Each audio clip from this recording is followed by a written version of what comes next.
It's no longer wolf. It's a wolf pup. Wolf Yeah. pack. Wolfpack episode. Oh, I made the typical mistake. Wolfpack podcast, Muscle and Feels, here back with another episode, as Omar Issa would say. What's bracking, guys? Milo Wolf, how are you, my brother? I'm good. I have recently come to the realization that whenever we end episodes with peace, we're really just plagiarizing Omar Isuf. He's deeply embedded in our collective consciousness. That's true. And I've been saying peace for years now, and now that you pointed it out, it may actually be because of Omar. And shout out to Omar and the city of Toronto. Here's a Toronto parking ticket that I got, although I had bought a permit and put it on the window. But hey, happy to contribute to the Canadian economy. You guys are welcome. Enjoy that free coffee or free whatever on the house, on the Greek house, which is a hut, which is a garbage can. You were driving arguably one of the douchiest looking cars. Yes. And I enjoyed every second of it. It was nice. It was loud, but it wasn't very fuel efficient, to put it that way. So I did want to say, though, today's episode, because we've shot another episode on science and meta regressions, cringe. I want to hit the viewers and the listeners with something a bit more entertaining, and I want to talk about the notion, this very annoying notion that training for strength is super noble and it is super functional and it will make you a better human being as far as your physiological capabilities go, and training for hypertrophy or even bodybuilding, and we'll talk about what bodybuilding really means. That is just for show, and you are essentially just getting more muscular without getting any or very little benefit as far as function and strength goes. So you are a bodybuilder, Milo, you've competed. Let's just talk about what a bodybuilding training approach and just in general, both from a nutritional and training perspective, what a bodybuilder actually does. A natural bodybuilder. Obviously, the caricature of Rich Piana, who is 350 pounds, synthol injected, constantly on a cycle, on growth hormone, on this and that, and that is not really an accurate representation of the majority of natural bodybuilders and maybe even bodybuilders in general. So tell us, what do you as a bodybuilder do? Before I delve into it, it's funny with the Rich Piana comparison because in most sports at the elite level, you're usually not as healthy as at the recreational level. Like, you either suffer higher rates of injury, you have higher risks for certain things. Like, recreationally engaging activity is typically healthier than engaging it at the highest level. With regards to bodybuilding, it's kind of a sweet deal. You feel me? We stay at a reasonable body fat, which is good for your health, right? As long as you're not above like 25% for men or something, which we're usually not. We typically focus on micronutrients because micronutrients are good for you and keep you healthy and have longevity, etc. And also can enhance, like a lot of fruits and vegetables can enhance performance, for example, via nitric oxide, right, which can help with lifting performance. We generally, or at a pretty reasonable body weight as well, we lift and have relatively high levels of activity overall, right? Like, we typically do either cardio or relatively high step counts as a means to increase energy expenditure during a cut, for example. Oftentimes, bodybuilders, even if they don't do a lot of steps, will still have cardio in their off season. So even if they're generally less active, they'll still have cardio. Generally lifting pretty consistently, hitting each muscle group at least twice a week, training typically between 4 and 6 days a week. So very much on that plateau section of the health benefits you can get from activity overall, right? Like, if you're lifting 4 to 6 times a week and you're also somewhat active outside the gym, you're pretty much maximizing all the health benefits you could get. As I made a post about recently, there's some data showing that if you're getting, say,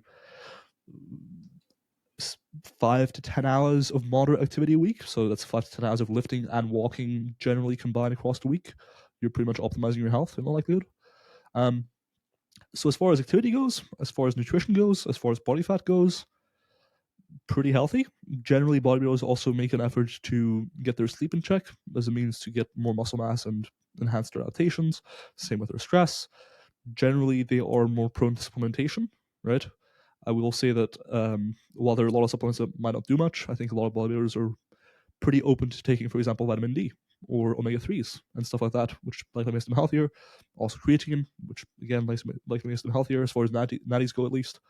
Um, so, yeah, like natural bodybuilding, I think generally, unless you're preparing for a show every year, twice a year, 3 times a year, which may or may not be good for your health, um, pretty healthy people. And, most people don't fuck it like Lee Priest or whatever, as far as body fat and bulking goes.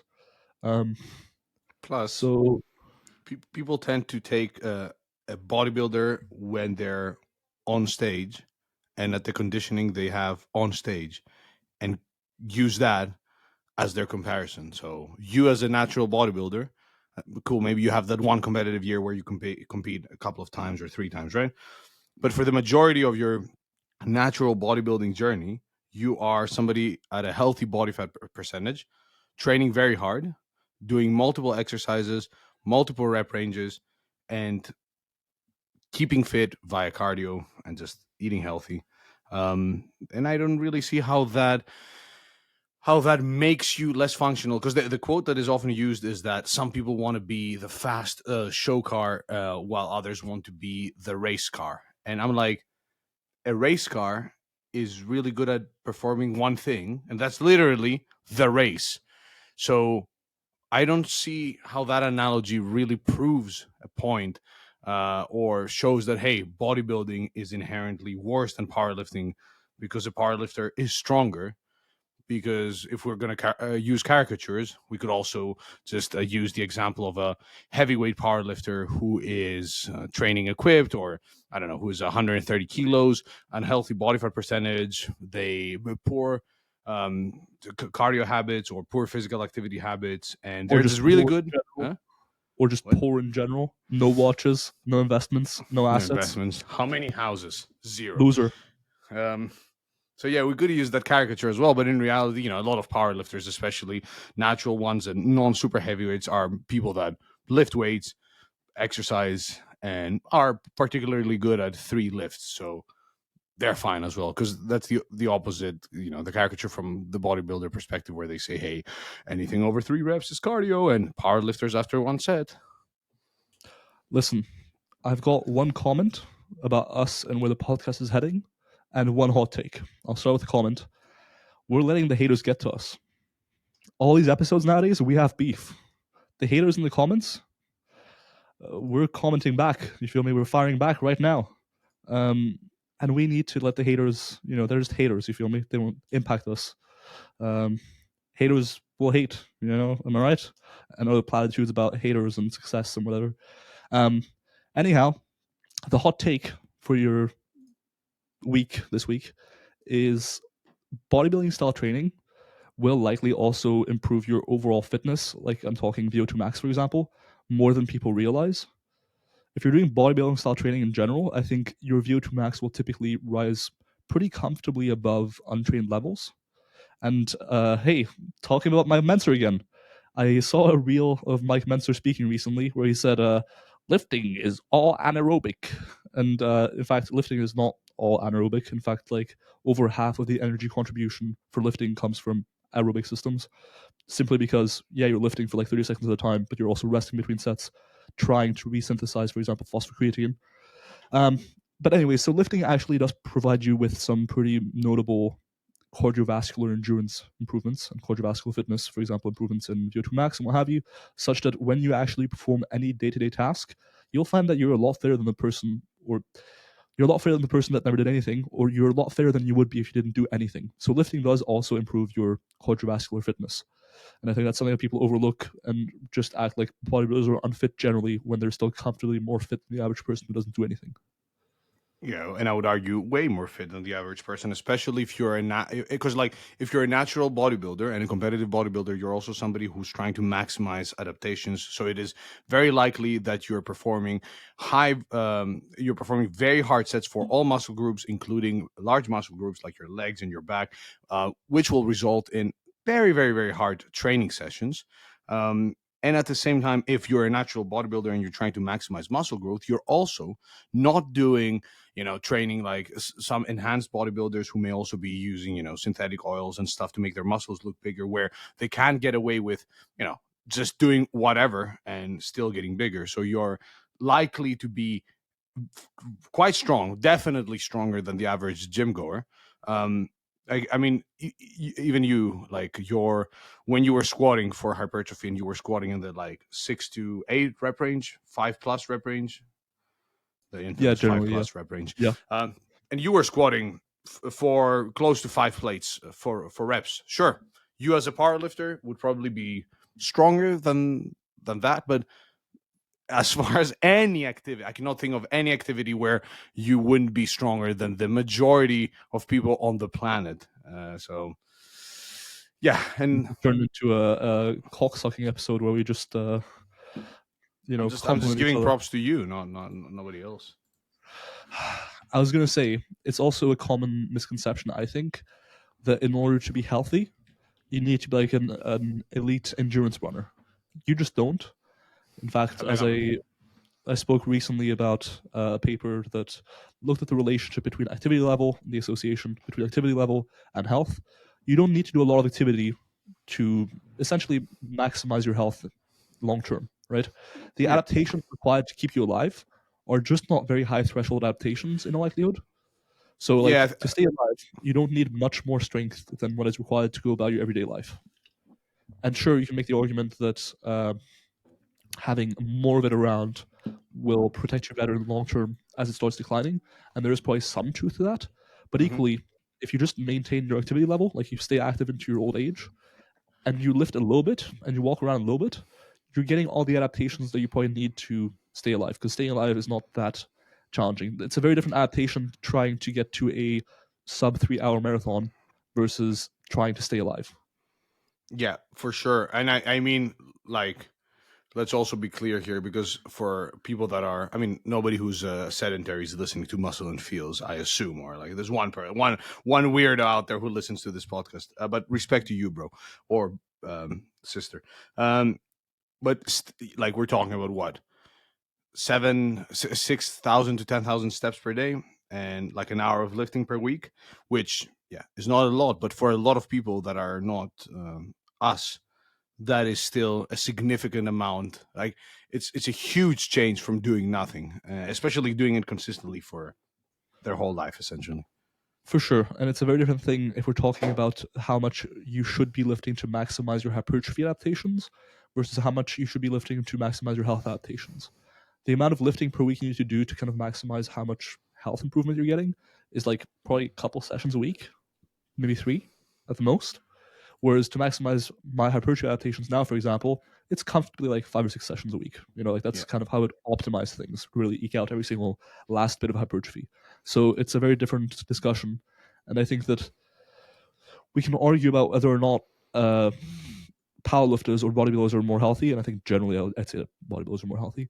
But equally, I think that they're both a lot more healthy than the average person that is yeah. sedentary. For sure. And it's important the same way you wouldn't compare a powerlifter during peak week where they're super fatigued and their joints hurt. Okay, obviously, right? That's not everyone. There's powerlifters that will be just fine. But you can take a powerlifter during peak week where they're very fatigued.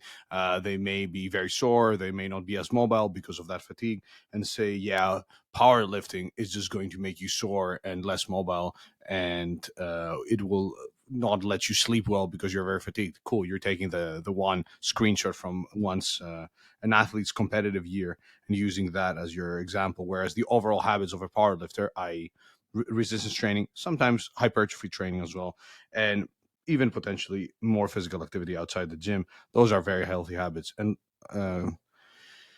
with bodybuilders, obviously, there are some behavioral issues that one could eke out. But when we talk strictly about the physiological adaptations as a result of bodybuilding training, yeah, sure, you'll have bodybuilders feeling like crap towards the last, I don't know what, 2 months of their prep, 1 month of their prep.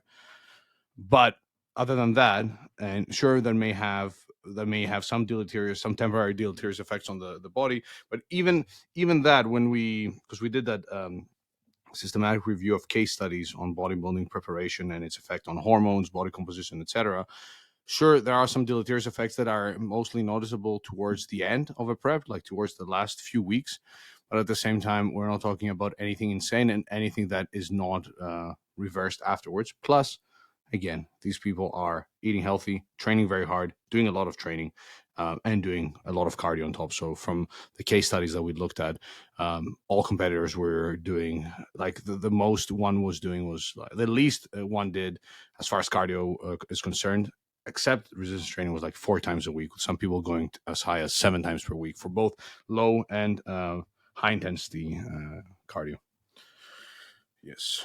I think this kind of almost reminds me of if you go on like Gym Fail Nation or some other like generic shitty Instagram gym page, you'll see they show a powerlifter or they show a bodybuilder that's like looking very diced.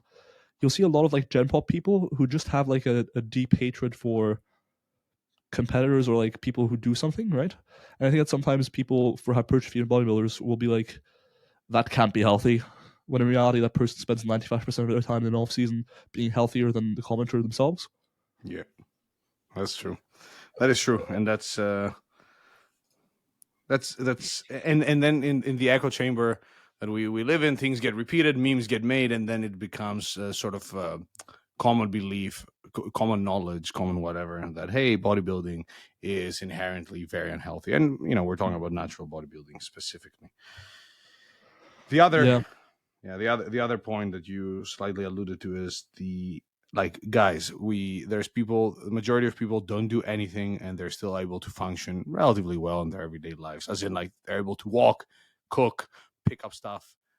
Sure, they may not be moving as well as we will be when we're older, but the idea that you need to be some sort of fucking trained to go Navy SEAL, ultra endurance athlete that can also deadlift 500 pounds for reps for you to be able to just exist is just dumb.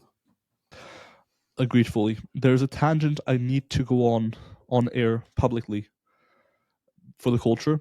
I'm not sure if you've seen the David Goggins clip of him saying who's going to carry the boats and the logs.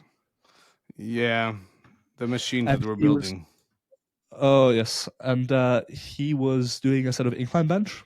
Hmm. And for some reason, people think that's like the most hardcore thing ever. But if you actually look at the set, he ends the set with like 5 reps in the tank or something. But he's just talking about the boats and the logs that don't exist. And it's weird. There's such a weird like fitness culture where it very much idolizes hard work, grind, etc., etc. And like David Goggins is their god, or like fucking Jocko Willink, whatever. Which is all good, bro. Whatever floats your boat. But equally, it's a bit cringe sometimes. You know? I'm going to keep talking now because Pac seems to have lost his internet connection. So I'm going to pretend to say something meaningful. I do think that Pac is back now. You were back as well. You were stuck, so I was trying to screenshot your face because your eyes had rolled and you were there, and yeah, I'm not sure what's happening. That's just mean. I But blame the Greek Wi-Fi.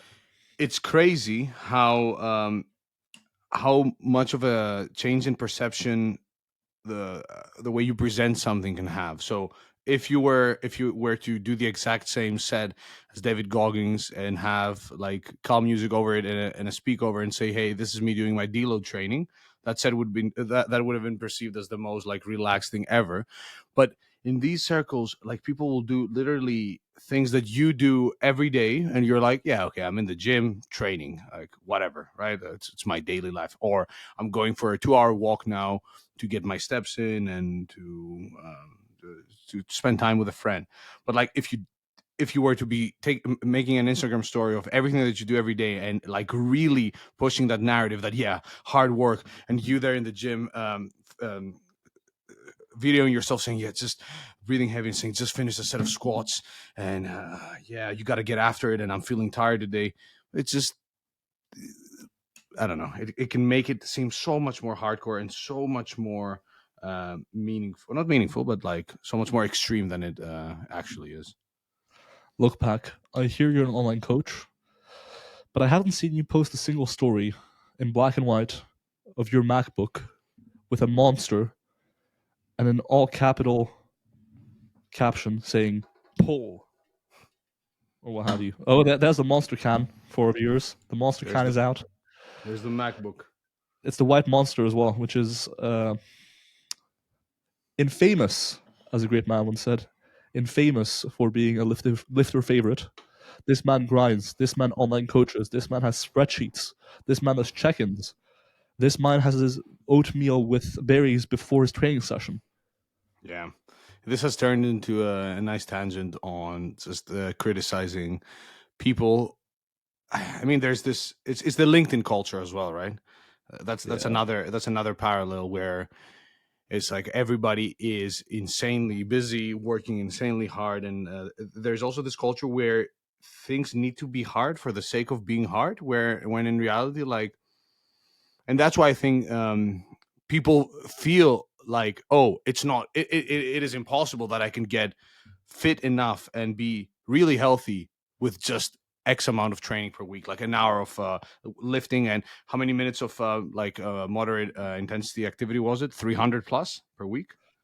like with 5 hours a week or so, you get very close to optimizing your health already.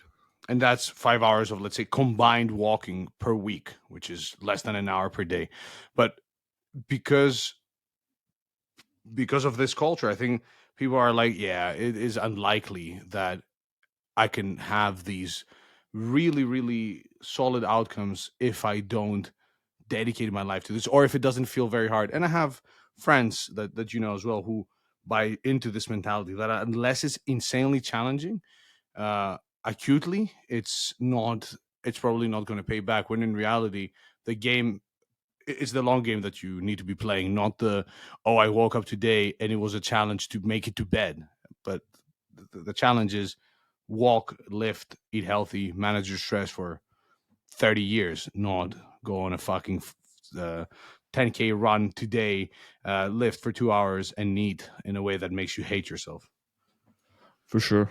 And something I want to touch on is if you follow us on Instagram and you've seen us share entrepreneur memes, that's kind of what that is all predicated upon. It's just poking fun at how much glorification there is of grinding and like maximum dosing everything all the time, and the glorification of working as hard as possible even when not required or what have you, when in reality, with regards to activity, for example, lifting, to bring it full circle, there's nothing inherently virtuous or good about doing more than you need to. Yes. And I would argue that it may be counterproductive as well, especially for the majority of people listening and the majority of people engaging in resistance training who don't engage in resistance training as a way to make a living, or train to make a living. Now, obviously, the argument that destroys everything is that I love training 6 hours a day. It makes my life better. Cool, do you? But it's crazy how in other areas, for example, making money, how people will often they they'll be fine with, oh yeah, I don't want to work an extra 6 hours for a bit more money, even though that's going to get me at 100% of a potential income, because I'd rather spend that time doing something else. Then in fitness, they, if it's not optimizing, it's not doing anything, and it's not worth doing. Oh, slight minimum dose plug there. Boop. Long Indeed, muscle length partials. most. Fuck you, Paul Carter. Woo! It's on. See you outside. See you outside in Europe without guns Indeed. Hey, and with a bro, we can lot of hug. friends. We can hug.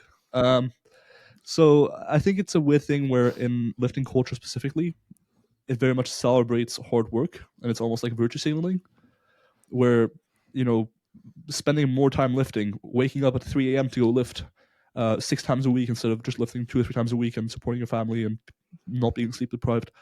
They're all things that are celebrated inherently, even though you can sit down and ask yourself, is this actually what you want?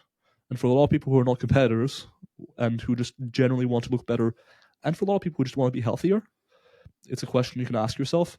I think it somewhat comes down to miseducation of people not understanding they can get the health benefits without putting in 6 sessions a week. But equally, it also comes down to a somewhat, I hate to say it, I'm going to say the T word, toxic culture. It is a toxic culture. So Yeah, it's just a bit of a It's the toxic culture of optimization in general, and that's in parallel as well with the whole biohacking community and the idea, the virtue signaling and the feeling of superiority that comes with people that like make it an identity trait that, hey, I am optimizing and look how many good things I'm doing for myself in real life. I wake up at this time and I do a cold shower, and like a lot of people that especially make show you these things and don't do it just for themselves. They get this sense of, look how much look how much better I'm doing. Look how much more I'm getting out of this, and you're being an idiot because you are just sleeping as like a normal person and not doing all these crazy things that I'm doing because you don't have what it takes. Because what it takes is fucking doing the most extreme shit. When in reality, what it takes is consistency, dedication, things that are hardcore if done for a long period of time, but they're not as sexy as, hey, cold shower. who's going to carry the boats pack. What was the direct quote? I've heard this a few times. What was it like? When shit gets hard, who's going to be strong enough to carry the boats? Um, Milo apparently, Wolf and Pac Polka Roach will be strong enough with our 100 kilo plus overhead presses and 600 plus deadlifts, 600 all right, plus I'm going to pound read you a deadlifts. paragraph. Former Navy SEAL and general bad to the bone, tough guy David Goggins developed this mantra during Navy BUDS training, SEALs basic training. As part of that training, candidates are assigned to cruise and carry inflatable boats that weigh more than 200 pounds through deep sand, 200 pounds, bitch shit in it. And they do this for hours on end until candidates collapse from sheer exhaustion. As teammates would drop off, the boat became heavier, and the remaining candidates, wait, multiple people are carrying these boats? Jesus Christ, do you even lift? And the remaining candidates would feel frustrated, depressed, and mentally fatigued. They all wanted to quit. Goggins would yell out, "Who's going to carry the boats?" to spur the remaining team forward and encourage those who dropped out to get back into the fight. Nice, and I love Wow. how they take Navy SEAL training. Literally, the people that they're training is specific to be as extreme as possible because these are the like very few select individuals that will have to subject themselves to the worst potential circumstances possible so that the rest of the world doesn't have to. And it's like it's the same as saying who's going to finish the ultra marathon and sitting next to an ultra marathoner and shouting at him and then saying like, yeah, let's apply this now to John Smith, who's an accountant and lives in the suburbs and just, could benefit from doing some walking and some lifting. It's even worse when you fucking see that he's doing incline press. Like, my brother, you're doing incline press. What do you mean carry the boats and the logs? Who's going to incline press 225 is more apt to, not who's going to fucking carry the boat, you know? It appeals to people though, and it gets them to feel like, yeah. I mean, I appreciate that for some people these sort of somewhat cringe motivational videos and quotes that they have in their head, there are times that can push you a bit more, but at the same time, cool, bro. Mother of three that works two jobs is grinding. You're training, and She's carrying the boats as we speak. she's literally She's carrying the quite literally boats. carrying the boats, for the children, the play boats. I will say part of the self improvement, self development culture can be cringe. I think this is kind of what this dips into, Yes, where it's it can. like I think it's in stark contrast to what most people who should just be getting into something somewhat, like for example exercising. It kind of creates a stark contrast where these people are virtue signaling about how fucking amazing they're doing with 6 sessions a week, waking up at 4 a.m. And that makes, I think that culture makes some people who are new to exercising or trying to get into exercising feel a bit like, okay. It can be inspirational for some, for sure. Equally, I think Mm. it can be a bit off putting for people to be like, oh, I need to train 6 times a week, huh? Wake up before work to go do it. I need to do 2 hours, 20 sets per muscle group per session. And it's intimidating. As somebody who wasn't fit when I was a kid, seeing like very fit people that were preaching, um, long hours of endurance training, and they were just in general very like tough looking. That was a barrier to getting into things because I was like, I can barely do a run, let alone do that every day. um yeah, so might as well not do anything because apparently that's what it takes. And intuitively doesn't make sense that much less than that can still get you a lot of the benefits, but in reality, it can. For sure. And here's this bald, angry-looking man telling me what I need to do to get a grip on myself and pull myself up by the bootstraps. There's no way I could do that, being that I'm currently sedentary, etc. By the way, the Muscle and Feels podcast, this episode, gone fully woke. Toxic culture. Grinding is unhealthy. Um, other buzzwords that we used. You know, Take we've it gone take full it woke from now. I love the it. Yeah, take it from the true grinders here. The point here is not to grind, but rather to grind in silence and carry the bullets in silence. Even worse. I love it. I love But it. like it's cringe because people make it an identity trait. Like, okay, Yeah. and when you go fully public about it and constantly talk about grinding, I don't know. It's not the fun part is not to work as much as possible and be tired all the time. Obviously, if it's part of a bigger goal, that makes sense. But at the end of the day, having fun and doing other things and still managing to be healthy and still managing to achieve your goals without being fucking drowning in shit all the time is also cool. And there's nothing wrong with that. To close things off, bodybuilders are just objectively more moral than powerlifters. Yes, and definitely more handsome and Very more much more pretty. handsome. I agree. And bodybuilding is a Plus, they can sport. get a mean, most muscular. You know, I got challenged by Jeff Nippard in Toronto to a pose down. Hey, what other sports you can just take your shirt off and do sports, huh? Yeah, powerlifting, you'd have to With your go bro. to a gym, find it. I mean, powerlifting is not a sport. Let's put it this way: bodybuilding, sport. Yeah. Powerlifting, not even a hobby. I'd say just a high risk, immoral activity. That's the best way to describe it. And with It's that basically said, just glorified playing with your calculator. exactly. But yeah, just to put the disclaimer out there to avoid any sort of direct quotations. All these were jokes. We love both powerlifters and bodybuilders. I am none. Milo is both, so we can say whatever the hell we want. And we have how many citizenships do you have? 2 or 3? 4. 4. And 40 uncles. Okay, My 2 income's in the 40 citizenships. digits. All right, Indeed. cool. We can say what we want. It's 2023. We had, anyways, I'm not going to say more. I'm incriminating myself. We'll see you on the next episode of Muscle and Feels. Until then, let me get the nice, out angling my own self. Whoop.